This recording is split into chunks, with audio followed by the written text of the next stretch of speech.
Hi, welcome to the Ghana Bloggers Summit 2020. It's another election year, and journalism and bloggers or blogging will be having a lot of impact on the turnout and how information is disseminated to the voters on which they will be making their decision. So today we have a panel discussion to talk about the impact or influence of journalism and blogging on this year's general elections. And to help me have a very fruitful discussion, I have with me Patrice Amegashie, who is an ace broadcaster. I have Anamoah, who is a top-notch in the industry of journalism and communication. And I also have Ismail Akwei. Right, so gentlemen and lady, please welcome to the show. Thank you very much. Thank you. Yeah, so first question we want to find out, as journalists and bloggers and people within the communication space, you definitely understand that journalism produces results. Now, what would you say is the way that journalists and bloggers have over the years reported on any election at all in any country? And based on that, what would you say is the biggest challenge that journalists or bloggers face in their report or coverage of elections? And Patrice, would you take the first bite? Well, the establishment of journalism is quite diverse, and that has borne out what we call bloggers. So, for example, the two of them are put on a certain pedestal, sometimes the same, sometimes the journalists ahead of the bloggers, because some see the blogging to be a subset of journalism. So in this regard, that is what it is. Who has the boundaries? The journalist has more boundaries and restrictions than the blogger, because in the field of journalism, whatever you're putting out there, you need to check your facts, cross-check, and ensure that you're not libeling anybody. But for the situation of the blogger, the person's opinion is what they are putting out there. So most of the time, there are no reins on the person. So they have a free hold to go out there to put anything that they so wish to put out.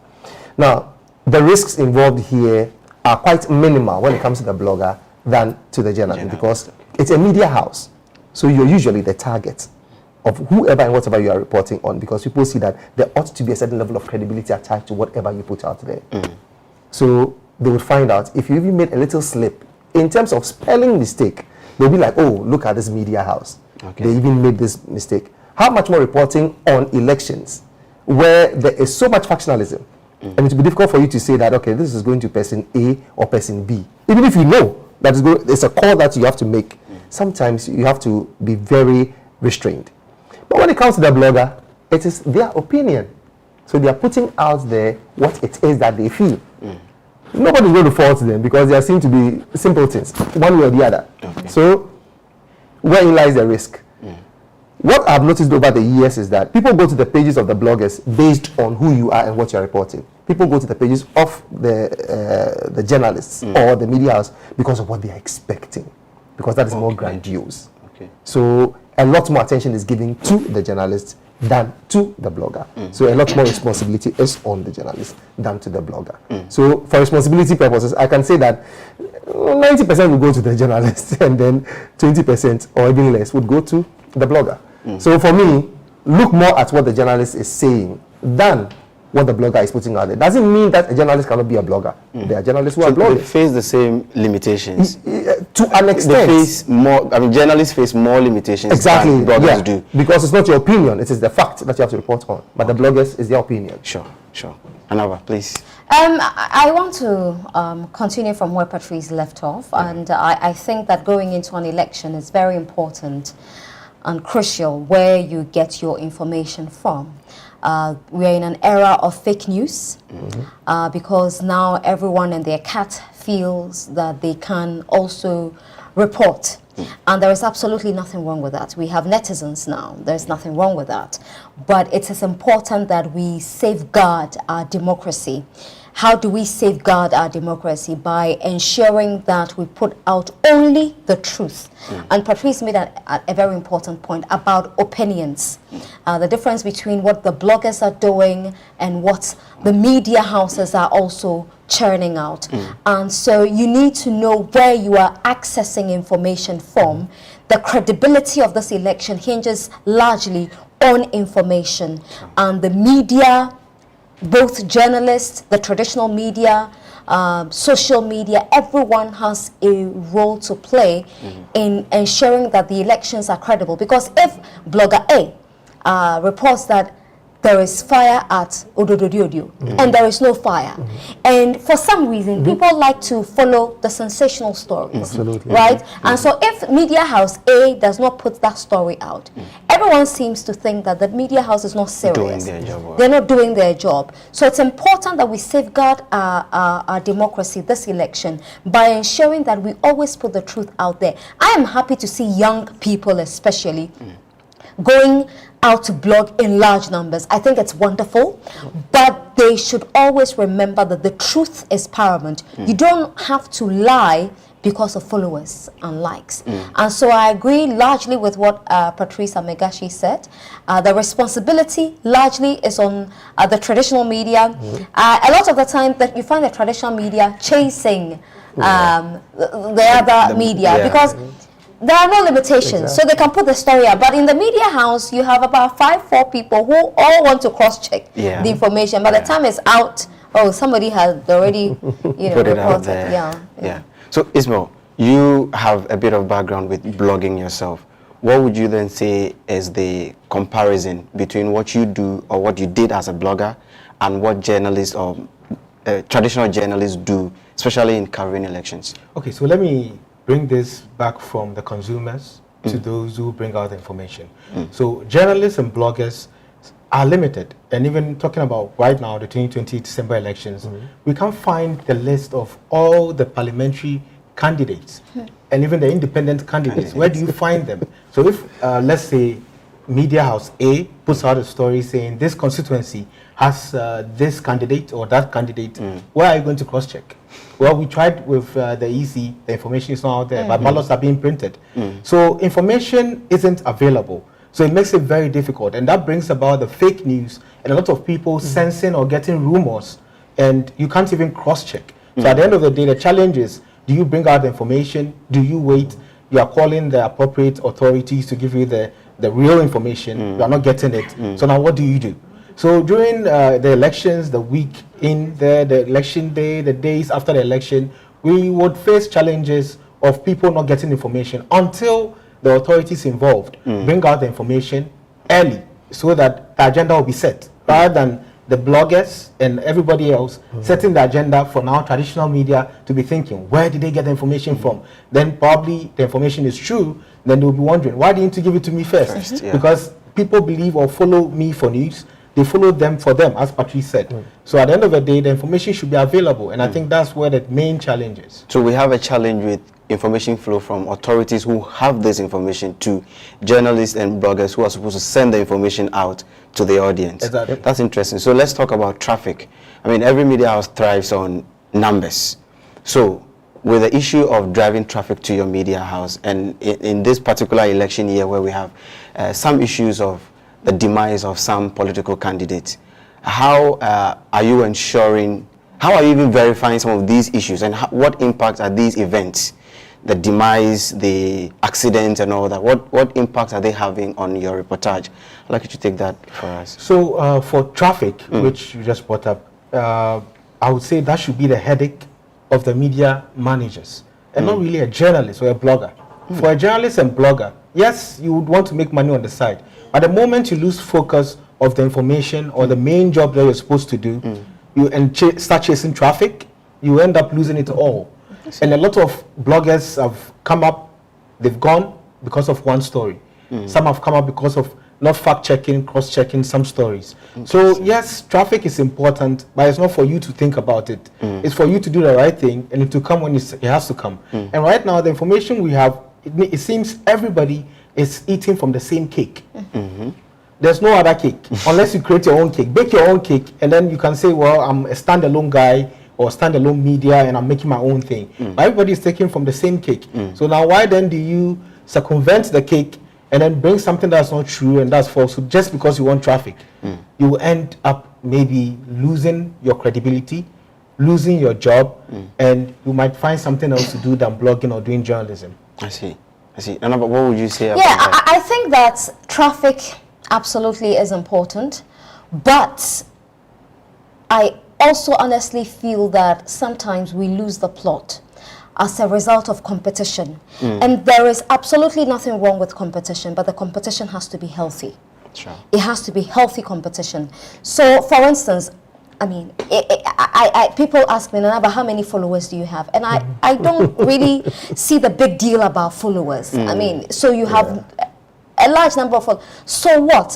What kind of impact are you making? There are people who blog, they have over 60,000 followers, but majority of the things they put out are so vitriolic. What impact are you making? You're not making any impact. People are following you because, number one, they think that, oh, and you realize, go and read the comments. When they post a story, the first thing, as for you, this is how you are. Oh, you there, you are so foolish. So you are not making an impact. You have the numbers, you have the traffic, but people have no respect for you. So I'd rather the traffic is not so huge for you, but you are churning out absolute truth. There is consistency, because when you continue to put out the truth consistently, you get the right traffic. But don't be in a hurry to get the traffic and then tarnish somebody's reputation, tarnish the credibility of this election, question the Electoral Commission when there is absolutely no need to question the Electoral Commission. So, yes, we are all about the numbers. Patrice won the traffic, he wants the traffic, I want the traffic, but I think that the media houses in Ghana should be realistic and honest. The competition has to be very interesting, because I've seen media houses who put stories out and then later they are found wanting and they are withdrawing, they are apologizing. Why did you put the story out when you did not do all the cross-checking? You need to do it, but people are in a hurry to break the news first without doing the right thing, and that's not what they are taught in the journalism classrooms. So if the media houses are doing the right thing, the bloggers themselves will also learn, because some of these bloggers look up to people in their media space. They want to be like them. And so I think that, yes, we should go for meaningful traffic. The traffic has to be responsible traffic. Don't go out putting out false information, all in the hope of getting traffic. Patrice, I'm sure you would like to have no, that makes a lot of sense. I mean, there's a Washington said not too long ago that, is it all about being the first to have the speed to report on a matter, or you need to fact check everything before you put it out there? Because at the end of the day, whatever she puts out there or he puts out there, if I come to put the last one there and mine is correct, what happens to their credibility, their image, their reputation and everything? But the point is, the onus also lies on people like you, those out there who are chasing the traffic and making it grow more than they following the quality. You get it? So her media house would go and do a story. Maybe by 10 o'clock they would have been done with the story. But they need to cross-check from person A, person B, person C, call Ismail and find out whether or not it is true and all those kind of things. By the time you see, by 10:30, somebody has already put a photo and video and everything out there. So let's take the Ododo that she mentioned. Is it wise? For a media house, they will never just go pick all those guys who were throwing the cudgels, the stones, and the bottles and everything out there immediately. No, you need to be measured. But for the person who posted it, everybody will be following, it's come out. Do you know the ramification of what you have just done? You don't know. Because somebody is sitting somewhere at a different region, different constituency. See what is happening at Ododo, they'll be like, hey, they are killing my NDC people, hey, they are killing my MPP people. So they also rush at it. But the media house has a lot more responsibility in doing so. But Patrice, you know, and unfortunately, some of the media houses are following that. Unfortunately, they would.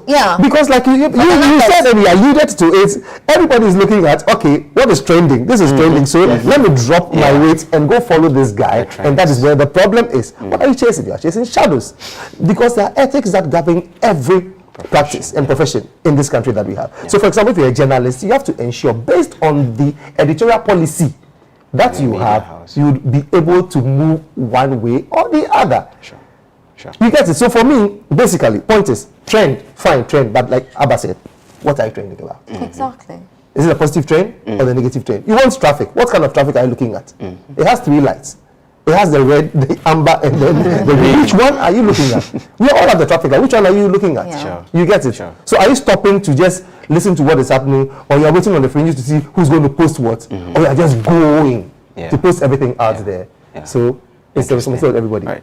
Nanaba, you mentioned and you talked about the fact that that is not what they have been taught in journalism school.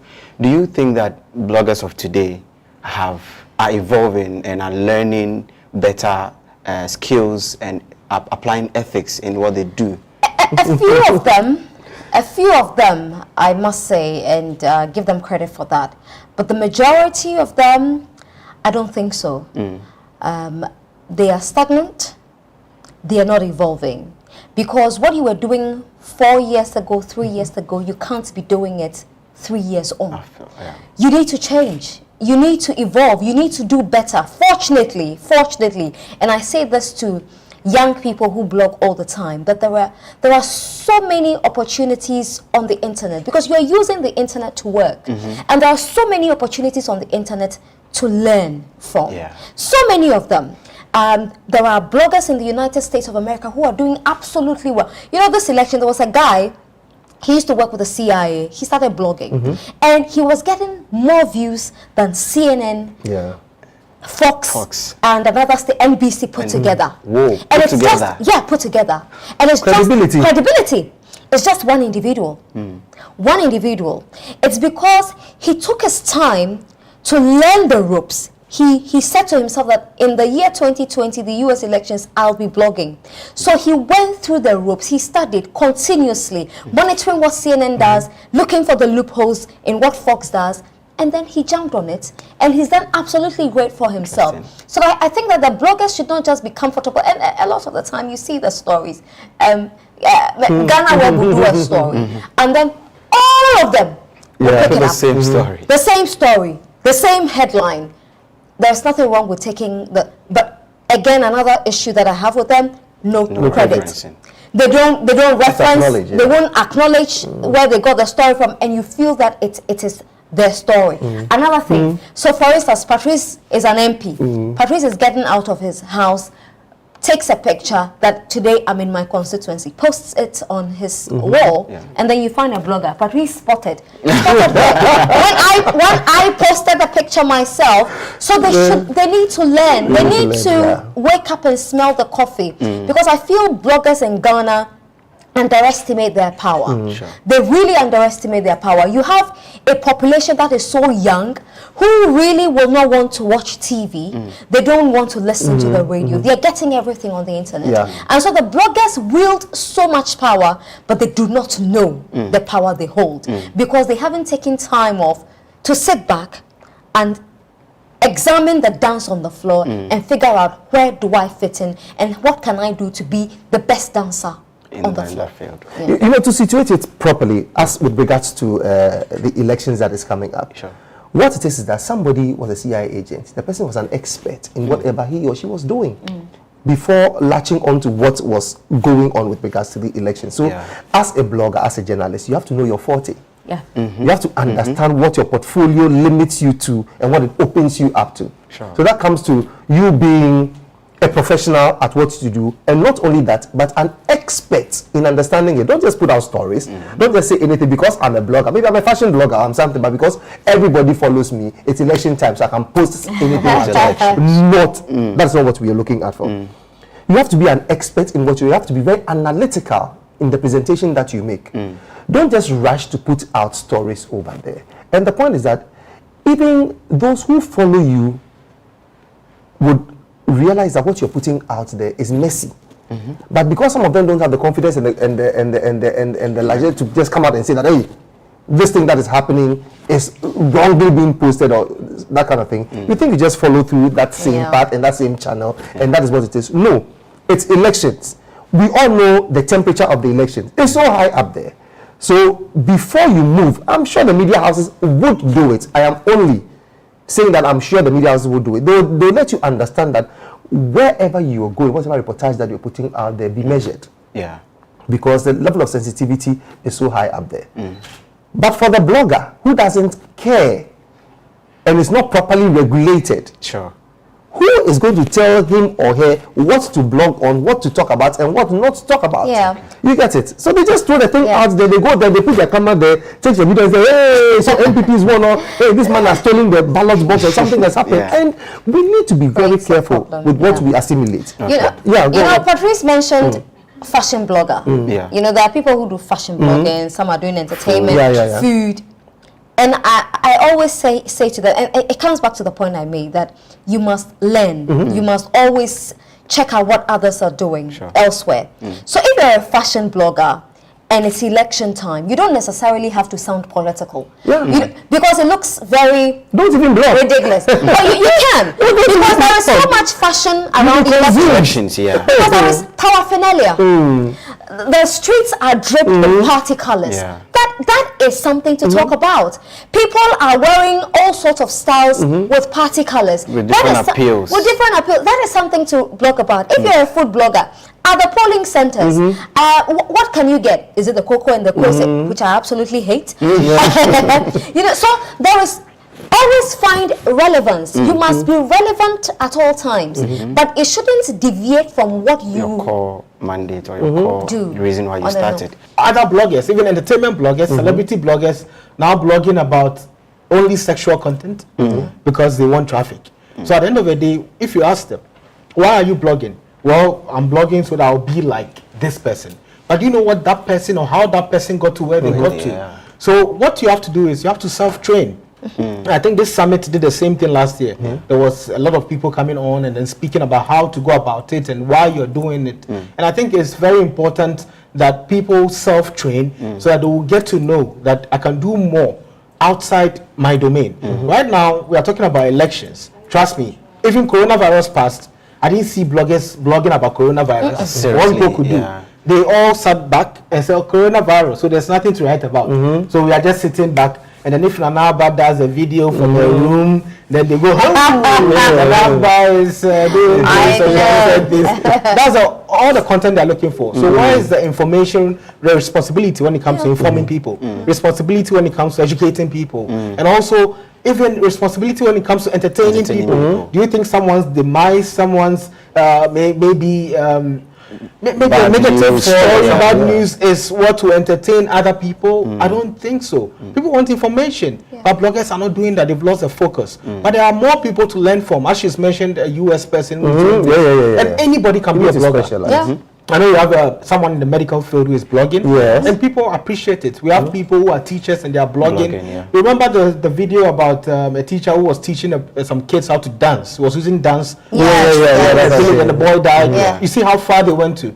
That teacher is a blogger because he takes videos of his kids and he posts it online to tell them, this is what I'm doing. This is an impact I'm putting in the lives of these kids in the village. So why are the others not doing that? Right. You see, Elizabeth only said something some time ago, and I believe in it absolutely. It will rub off people negatively, but I don't care. That is what I believe, and that is what it's supposed to be. To become a journalist, it has to be a postgraduate profession. You have to be a lawyer before you do journalism. You have to be an engineer. You have to be a banking and finance person. You have to be a social worker. You have to understand all those things if you really want to take it seriously. So like you said, when it comes to political blogging, how many people are there? Or we have many people who have learned political science, but they are looking it forward or onward. But what about the person who read journalism? They feel that they just have to go to the media house and do something. But when the onus is on them, like it is, very controversial. I totally disagree. Very controversial. I'm not saying it is foolproof. I'm not saying it is foolproof because we have had people who have not come from that background but have excelled. But the point is that go on CNN, go on BBC, go on Al Jazeera. Majority, in fact, like 99% of the guys there, they have doctorate degrees, they have master's degree in something before they are reporting. So when the budget is read, somebody comes and is able to tear down every little thing that has been said in the budget. When it comes to elections, there's somebody who knows and has followed it, with Blitzer. He will follow and tear everything down. The point is that most people don't do that. And it comes down to the training that you're mentioning. I don't have to start blogging before I say I'm going to get training. Then on what basis did you refresher course? But you can't say before I go and get training. No. Who are you? You can learn on the job. Thank you. You can learn on the job. Yes, but don't say that, hey, now I want to become a blaster, but no. I have to go and read on ethics and planning before I come. No. All right, Patrice. Who are you? What are you? What do you want to go on? Yeah. But you know, It serves us better. There's no training on blogging. There's a training on the subject that you want to blog about. Yes. Yes. So you need to know the subject and how to go about it, and then learn some Aspects. ethics and That's it. other journalism principles, so that you could work around it and Sure. be safe. You don't lie about people and mention people. All right, so very insightful conversation, and I'm sure we can continue and delve more into it. But for the sake of time, in 30 seconds, I want to take one advice from each of you for bloggers and journalists out there in relation to the election. Anamoah, please take the first bite. Let's be responsible. I mean, we tout ourselves as a peace-loving nation, and every year, every 4 years, when we go to the polls, we show the world that indeed we are mature, we are discerning. And again, the media, including everybody blogging, we have to be very careful what we put out there. Yes, you want to be the first person to put it out there, but ask yourself if what you're putting out is the truth. There is no need to be overly sensational. There is no need to put lies out there, especially when you know that it could be detrimental to the credibility of the elections. And let's respect the rules and regulations at the polling stations. Don't go thinking that because you're a journalist or a blogger, you have a right to pick up a phone and start recording. You can't do that at the polling center. Journalists, bloggers, people who feel they are popular should stop, calling the bluff of election officials. It is unacceptable. It's unacceptable. They go, they see the police, and they think because they have a pen and a paper and the phone, they have the right to disrespect everybody. We should respect the election officials, polling agents, the police, the security personnel that will be there. Let's respect them. Let's do our work and allow others to do their work. But ultimately, the truth shall set us free. Thank you. Patrice. Well, I'd like to remind everybody that the fact is not always the truth. The truth is always the fact. They have to put that thing in their mind. The fact is not always the truth. The truth is always the fact. Put that thing in mind. Now, as you're going in, there are 3 things that you have to put yourself in. What is your identity? What do you represent? Where are you coming from? This media house, is that what they intend to do? Is that what they purport to do? Is that the editorial policy? Is that what they have planned for the elections? So what kind of identity are you carrying? Now, what kind of reputation would you want to give to that your media house that you're representing? Is it a reputation of being, like she said, overly sensational? Or you want to be very decorous in the kind of thing that you do, such that you are like, okay, I want to take this video, but should it be done this way or that way? Who is it going to incense? What kind of image do you want to have for yourself? Because the story was put out by Ismail. What kind of image has he got, such that everybody say that, oh, it is ideal? No, it is not. So look at those 3 things and attach it to the kind of reportage that you have. For me, the worst people that I blame is the media. Because that is the mirror that everybody looks in. And when you look in the mirror, what do you see? So if the media is not doing what is appropriate, what do you expect the rest of the people to do? The media has the power, like a mobile phone. You can either black out or you allow it to go. If you choose to black it out, why not? The media is not united at the front. That is a different matter altogether. That is why the media is now like political parties. So there's no way there will be good media reportage in this country. Well, thank you very much, Patrice.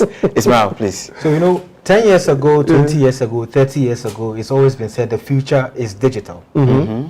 This is the future. And this is digital. Bloggers should feel that they are at that position, at that place where they control the field. Patrice also mentioned that journalists are now following bloggers.